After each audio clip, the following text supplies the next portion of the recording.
நம்ம இன்றைக்கி இந்த வீடியோவில் நம்ம வந்து இந்த ஹெட் அண்ட் நெக் கேன்சர்ஸை பற்றி பார்க்க போகிறோம். So head and neck cancers அப்படிங்கிறது என்னென்னா, நம்ம காது, மூக்கு, தொண்டை, அது மட்டும் இல்லாமல் இந்த கழுத்தில் இந்த சலைவரி கிளான்ஸ் இதில் எல்லாத்துலேயும் வரக்கூடிய இந்த டியூமர்ஸை தான் வந்து நம்ம ஹெட் அண்ட் நெக் கேன்சர்ஸ் அப்படின்னு நம்ம ஜென்ரலாக சொல்லுவோம். ஓகே, இதில் வந்து பார்த்திங்கன்னா இந்த செல்ஸ், இந்த உறுப்புகள் எல்லாமே வந்து காமனாக ஸ்குவாமஸ் செல் அப்படின்னு சொல்லுவோம்.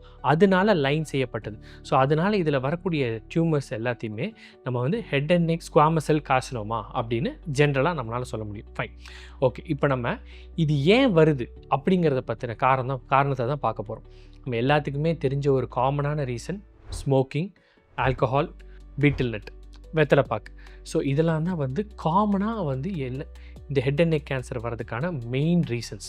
ஸோ இப்போ எல்லாத்துக்கும் இருக்கிற டவுட்டு, இப்போ நான் ஸ்மோக் பண்ணாலே எனக்கு உடனே கேன்சர் வந்துடுமா, இல்லை நான் ட்ரிங்க் பண்ணாலே எனக்கு உடனே கேன்சர் வந்துடுமாங்கிறது அப்படி கிடையாது. இதில் ரொம்ப முக்கியமானது என்னென்னா, எவ்வளோ குவான்டிட்டி ஸ்மோக் பண்ணுறாங்க, இல்லை அண்ட் எவ்வளோ டியூரேஷனுக்கு ஸ்மோக் பண்ணுறாங்க அப்படிங்கிறதும் ஒரு முக்கியமான ஒரு இது. ஒரு